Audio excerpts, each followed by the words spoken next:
Radio. Les Français parlent au français. Je n'aime pas la blanquette de veau. Je n'aime pas la blanquette de veau. Sud Radio Berkov dans tous ses états. Eh bien, cela fait un peu plus de 15 jours maintenant, effectivement. Israël a ouvert les hostilités le 13 juin en bombardant l'Iran et en tuant quelques-uns des principaux responsables militaires, des scientifiques liés au programme nucléaire, et puis s'en prenant aux missiles balistiques, aux installations de missiles balistiques et à certains sites nucléaires. On va pas raconter le tout, vous l'avez tous suivi évidemment du matin au soir un peu partout, avec les bombardements américains après, sur Fordo. Et puis aujourd'hui, où en est-on exactement ? On disait oui, on s'attendait, on disait ça y est, le régime va basculer, Khamenei part ou sera tué, etc. Eh bien, on n'en est pas du tout là. Où en est-on ? On en parle tout de suite avec Emmanuel Razavi. Sud Radio Berkov dans tous ses états. Le Fayet, une chanson effectivement de résistance, contre le régime, baraillé. Emmanuel Razavi, effectivement, c'est un hymne, je crois qu'il a rassemblé beaucoup de gens, qui a été très populaire, qui est encore très très populaire, effectivement. C'est une chanson qui est extrêmement émouvante, absolument. Oui. Et justement, Emmanuel Razavi, d'abord, je rappelle, et je vais dire, on va en parler, bien sûr. Vous êtes l'auteur d'un livre qui vient de paraître, notamment La pieuvre de Téhéran aux éditions de Cerf. Vous parlez non seulement du système et puis des réseaux des mollahs en France, un livre que je vous recommande parce que ça donne vraiment l'état des lieux. Mais je voudrais faire à vous l'état des lieux parce que, au fond, aujourd'hui, à l'heure où on parle, Emmanuel Razavi, qu'est-ce qu'on peut dire du régime, de sa force, de où on en est? Est-ce que par rapport à tout ce qu'on a entendu depuis près de 15 jours maintenant, il tient le coup, les choses ont changé. Parce que évidemment on ne sait pas que sont devenus quelle force et quelle efficacité des bombardements, qu'ils soient américains ou israéliens. Où on en est aujourd'hui? Alors vous avez raison de dire à l'heure actuelle, parce que la situation en fait en Iran elle évolue en fait extrêmement rapidement. Je rappelle pour vos auditeurs, alors le régime, je l'ai souvent dit à votre micro, c'est un régime quand même qui est très fragile depuis déjà un moment.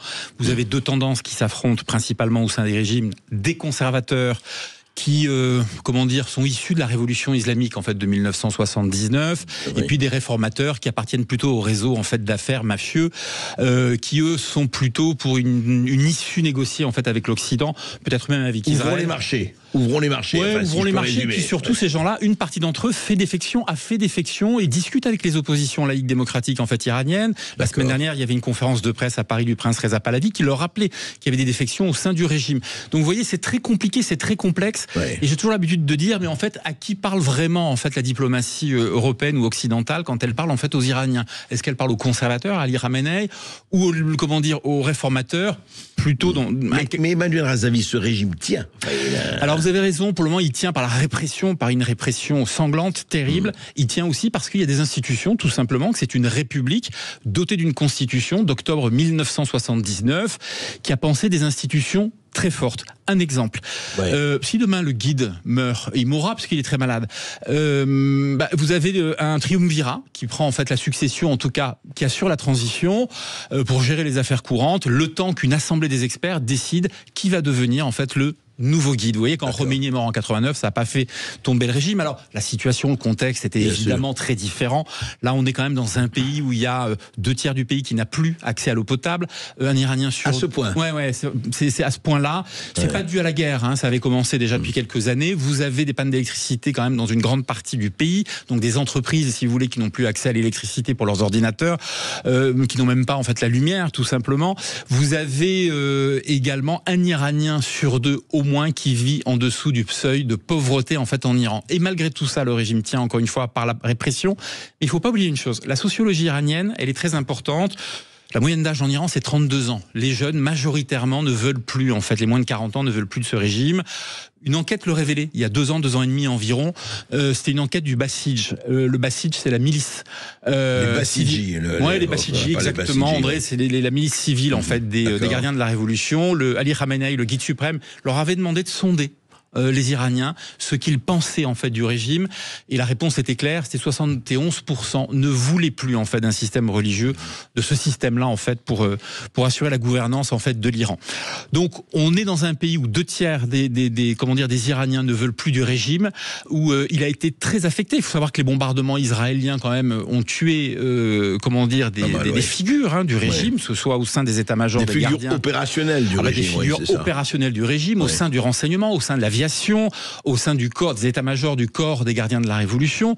Et malgré tout, il continue de tenir, si vous voulez. Mais encore une fois, avec la répression, on en parlait aux antennes tout à l'heure, depuis quelques jours, si vous voulez, des checkpoints qui ont été installés, les Basij contrôlent les téléphones portables des gens qui passent par ces checkpoints pour s'assurer qu'ils n'ont pas eu de communication. Vous savez, ils vérifient les historiques des téléphones portables pour s'assurer qu'ils n'ont pas eu de communication, en fait, avec des pays extérieurs à l'Iran, notamment des pays occidentaux. Donc on a des choses qui... Donc la répression s'est renforcée. Enfin, ouais, bien sûr, la répression s'est considérablement en fait renforcée. Parce qu'évidemment, la République islamique, notamment ses services, craignent l'ennemi intérieur. C'est-à-dire, évidemment, non seulement les services secrets israéliens, d'autres services secrets, très clairement, qui sont présents en fait en Iran, mais aussi des civils iraniens, des gens de la population qui pourraient travailler en fait pour des services ou tout simplement être contre les régimes et profiter de cette situation pour fomenter peut-être une descente dans la rue. On n'en est pas là, sincèrement, on n'est pas là, bien sûr. Mais en tout cas, ils craignent ça. Emmanuel Azavi, justement, vous parlez que l'Iran, on sait, ça a été effectivement... vous parlez de la pieuvre alors, apparemment, si je suis votre métaphore, on a atteint la tête de la pieuvre, mais la pieuvre est toujours vivante, elle est toujours active, elle a toujours ses réseaux, même si ce n'est pas les mêmes. Effectivement, le Hamas et le Hezbollah ne sont plus ce qu'ils étaient, mais il y a quand même quelque chose. Et à votre avis, qu'est-ce que ça dit de l'Occident et qui, aujourd'hui, que ce soit en Occident, Russie, quel rôle joue la Russie, par exemple, qui est en principe l'allié de Téhéran, même si avec toutes les restrictions d'usage. Bon, et quel rôle joue l'Amérique? Et je dirais par quel rôle joue l'Europe? Alors, vous avez raison, c'est très complexe en fait, le dossier entre guillemets iranien, parce que vous avez aujourd'hui clairement, je le rappelais, donc 2/3 de la population contre le régime, avec un régime fragilisé. Pour autant, ce régime aujourd'hui continue en fait de compter, du moins le dit-il, sur l'allié russe. Vous savez que les Iraniens fournissent en fait de l'équipement militaire, des drones Shahed notamment en fait aux Russes, que les Russes fournissent de la technologie à la République islamique d'Iran. Pour autant, Vladimir Poutine n'enverra pas des hommes mourir, des soldats russes mourir pour Téhéran. Donc c'est quand même une alliance extrêmement fragile. Vous avez un président américain qui aujourd'hui considère que l'opposition iranienne n'est pas au rendez-vous et que donc il a fait ce qu'il pouvait. Je vous dis ça parce que c'est ce qu'on entend de sources en fait proches de la Maison Blanche, et que donc pour le moment, il espère qu'il y aura peut-être un mouvement qui viendra de l'intérieur, mais qu'il n'est pas question de faire plus que ce qu'il a fait, considérant que ce qu'il a fait, les bombardements, c'était déjà beaucoup. Vous pensez quand il dit oui, j'ai sauvé l'ayatollah Khamenei, c'est moi qui ai empêché. Non, mais c'est une formule à la Trump, c'est-à-dire que probablement savait-il où il était caché, comme les Israéliens, ils auraient pu le tuer. Moi, ce que j'entends dire de la part de sources américaines et britanniques qui suivent le dossier, c'est qu'ils considèrent Trump aujourd'hui que c'est aux Iraniens. Il voulait pas faire de Khamenei un martyr. Il sait que de toute façon ses jours sont comptés parce qu'il est très malade, il est atteint d'un cancer. Donc il considère que tout ça doit se faire depuis l'intérieur en fait du pays. Pourquoi pas aussi avec des oppositions, pour autant que ces oppositions quand même soient plus offensives peut-être qu'elles ne le sont aujourd'hui. Je parle pas de ce que je pense moi, je parle des informations que je reçois des États-Unis, avec un moment aussi de négociation qui est important. Vous avez aujourd'hui des gens au sein du corps des gardiens de la Révolution qui ont fait défection, qui rejoignent parfois des mouvements d'opposition, comme au sein des élites réformatrices. Ils seraient prêts à travailler ensemble dans un avenir plus ou moins proche. Travailler ensemble, et c'est important peut-être à assurer la continuité en fait de l'État en fait iranien pour permettre le retour. Alors encore une fois, je parle comme dans un livre. C'est des scénarios.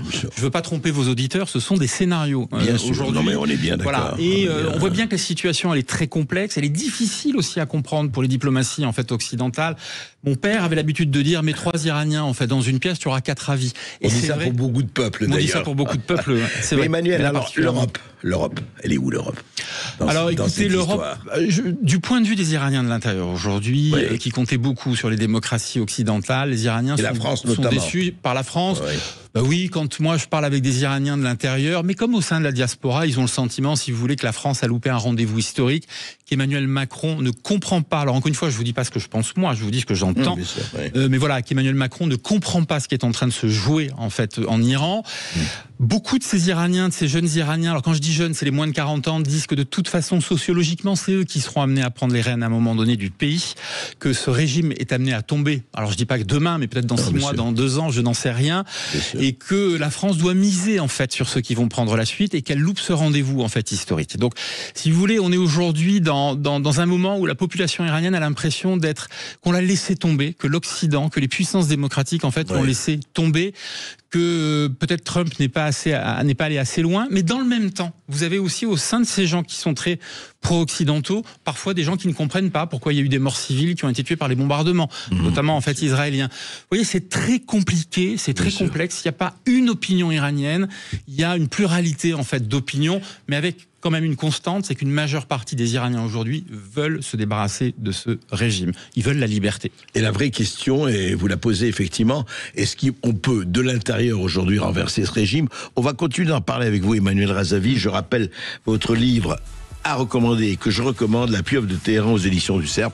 On se retrouve après cette petite pause. Et si vous avez envie de poser des questions à Emmanuel Razavi à entretenir, n'oubliez pas 0826 300 300, 0826 300 300. Vous nous appelez. À tout de suite. Sud Radio. Sud Radio. Parlons vrai. Parlons vrai. Sud Radio. Sud Radio, Berkov dans tous ses états. Et nous sommes toujours avec Emmanuel Razavi, grand reporter, écrivain, essayiste et auteur et de La pieuvre de Téhéran aux éditions du Cerf, qui explique très très très bien ce qui est en train de se passer, ce qui peut et risque de se passer. Au fond, est-ce que vous avez l'impression, est-ce que certains... je reprends l'expression d'André Malraux, il ne parlait évidemment pas de l'Iran, mais il parlait d'un certain nombre d'intellectuels français et autres. Il disait, ils voulaient franchir le Rubicon, mais ils se sont arrêtés au milieu du fleuve pour pêcher à la ligne. Est-ce qu'on a l'impression que l'Occident aujourd'hui, l'Occident de l'Amérique, l'Occident ne veut pas franchir le Rubicon, ou du moins s'il le franchit jusqu'à un certain point? Est-ce que c'est perçu comme ça? Non mais alors en Iran c'est perçu en fait comme ça, il y a aussi une réalité, c'est ce qu'on raconte avec Jean-Marie Montali dans notre livre là, la pieuvre de Téhéran, d'influence de la République islamique, vous voulez, en Occident, que ce soit aux États-Unis. Il n'y a pas d'ambassade iranienne aux États-Unis, mais il y a des centres de réflexion, souvent tenus par des binationaux en fait américano-iraniens.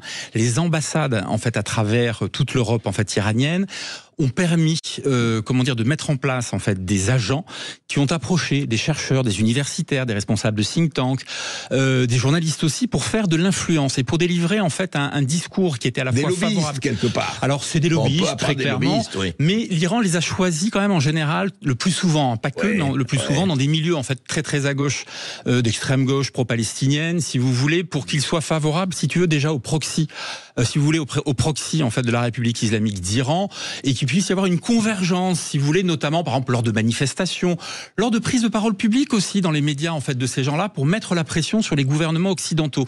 Et je peux vous garantir que ce soit des pays comme la France, l'Espagne, l'Italie ou l'Allemagne, ça s'est produit de façon extrêmement régulière, pour ne pas dire constante. Depuis toujours, depuis les années 80. Oui, ça existe depuis les années 80, vous avez raison, mais ça s'est vraiment accéléré en fait depuis le 7 octobre 2023, depuis le pogrom en fait commis par le Hamas et les autres proxys en fait de l'Iran. Et donc vous avez eu en fait sur des plateaux de télévision en France, mais c'est vrai en Italie ou en Allemagne, des gens qui répétaient, sans connaître même l'Iran, qui répétaient les éléments de langage de la République islamique d'Iran. Tout ça, en fait, pour amener à mettre la pression sur notre diplomatie, sur nos diplomaties d'ailleurs, européennes. Et alors, on raconte ça avec Jean-Marie Montali dans La pieuvre de Téhéran, c'est qu'on raconte comment, en 45 ans, l'Iran a déployé à la fois des espions, des agents d'influence, a mis en place, par exemple, dans les réseaux universitaires, si vous voulez, des relais qui sont allés chercher dans des associations, parfois, souvent même pro-palestiniennes. Donc c'est massif, c'est presque massif. C'est une opération qui est assez massive. Je disais à un de nos confrères avant-hier, je crois que même les Russes, en fait, n'ont pas osé faire un truc aussi important tant que ça. Donc ça a été massif, mais parce qu'encore une fois, le terrain avait été bien préparé. Il faut comprendre que Khomeini, vous l'avez rappelé André, quand Khomeini était en exil en France en octobre 1978 jusqu'en janvier 1979, il a réussi à manipuler certaines élites. Sartre, Jean-Paul Sartre, Michel Foucault. Je vous rappelle que Michel Foucault disait de Khomeini que c'était un saint. Il l'a comparé à un saint. On a vu, je dirais, ce qu'a fait en fait le saint. C'était un bourreau. Il a, il a persécuté. Ça a été un tortionnaire. Il a persécuté en fait le peuple iranien, tous ses opposants, même ceux qui ne l'étaient pas, très souvent. Et ne parlons pas du traitement aux femmes, du voile, etc. Bien sûr, le voile qui a été imposé, le viol institutionnalisé en fait dans les prisons, dans les geôles en fait iraniennes. Et si vous voulez, on est dans la continuité de tout ça. Et nous, on raconte avec Jean-Marie parce qu'on a fait vraiment une enquête très documentée, sourcée à partir de témoignages de gens du renseignement, y compris des gens au sein du régime iranien en fait. Tout à fait, c'est très passionnant. Juste Emmanuel Razavi, ces gens-là, vous parlez de ces réseaux qui ont été mis, est-ce que c'est, alors, ceux que sont les intellectuels, ou les journalistes, ou les réseaux de pouvoir, etc., est-ce qu'il y avait, il y avait idéologiquement, effectivement, un tiers-mondisme, ça vient de là, qui jouait de là. Là, on en a parlé, avant c'était le Vietnam, puis la Palestine, puis ceci, cela, mais est-ce qu'il y avait aussi des conflits d'intérêts? Est-ce que, allez, pour être très brutal, est-ce que l'Iran arrosait aussi ou pas toujours. En fait, vous savez, il y a on dirait un diplomate iranien qui m'a raconté l'année dernière, enfin qui nous a raconté à Jean-Marie et moi l'année dernière, une chose qui était assez marrante. Il nous a dit, vous savez, on a dépensé depuis les années 80 des milliards dans le monde pour faire du lobbying. C'est en France que ça nous a coûté le moins cher. Il nous a raconté très clairement qu'un certain nombre d'étudiants, de chercheurs étaient venus, et de politiques d'ailleurs, étaient venus, encore une fois, à l'extrême gauche, étaient venus spontanément en fait vers eux, par idéologie en fait, très clairement, ce qui n'empêche pas qu'il y ait des gens qui pu être payé, mais vous savez, parfois c'est des enveloppes de quelques milliers d'euros. Mais il y a eu cette convergence réellement. Je reviens sur ce que vous disiez. Vous avez parlé du tiers-mondisme. On a parlé de Sartre et Foucault. Ça vient de là, si vous voulez, c'est-à-dire que ils ont su instrumentaliser la cause palestinienne comme l'avait fait l'ayatollah Khomeini, il faut pas l'oublier, en 78, d'accord, pour, si vous voulez, avec la bénédiction de Giscard d'Estaing, exactement, pour organiser en fait une jonction entre l'extrême gauche et les islamistes en fait pro-palestiniens et pro-régime iranien. Je vous rappelle qu'on voit de ces derniers jours en fait à Paris des gens qui distribuent quand même des drapeaux de la République islamique d'Iran. Ces mêmes personnes distribuaient des drapeaux palestiniens il y a quelques semaines, aujourd'hui sont des drapeaux iraniens, mais iraniens de la République islamique, je le précise. Donc on voit bien que cette cause palestinienne, elle est instrumentalisée à dessein. Et donc on raconte qui se cache derrière ces réseaux-là, en fait, de façon très claire. On donne des noms, on parle des organisations, on explique comment les opérations de recrutement se sont faites aussi par des espions, des opérations de casting, très clairement, opérées depuis les ambassades, en fait, de la République islamique d'Iran en Europe, juste à Paris. Et donc, oui, ces opérations continuent aujourd'hui, etc. Je dirais même qu'elles s'accélèrent, d'ailleurs. Les Iraniens n'ont jamais été aussi actifs. C'est assez subtil, et justement, parce que, effectivement, c'est ce qu'on appelle le soft power. Exactement, tous les États. Des bombes, c'est le pouvoir du narratif. Vous avez raison, tous les États font cela, mais il faut rappeler que l'Iran, la République islamique, n'est pas un État comme un autre. C'est un État, quand même, totalitaire. C'est un État qui torture dans ses prisons, qui, on le voit ces dernières semaines, qui, juge avec des simulacres de procès, en fait, des gamins. Même un jeune handicapé, vous le savez, il y a quelques mois, qui a été, après un simulacre de procès, qui a été exécuté, qui s'en prend à ces minorités, qu'elles soient chrétiennes, juives, kurdes. Voilà, donc ce n'est pas un État, encore une fois, démocratique qui fait de l'influence, c'est un État qui est un État totalitaire et bourreau, qui fait de l'influence, en fait, sur notre sol. En tout cas, on va continuer. Merci Emmanuel Razavi. Merci André. Et je rappelle votre livre, vraiment, et encore une fois, je le dis, lisez-le. La pieuvre de Téhéran aux éditions du Cerf. Et on continuera d'en parler avec vous parce que l'histoire n'est pas finie. D'ailleurs, l'histoire n'est jamais finie. Non.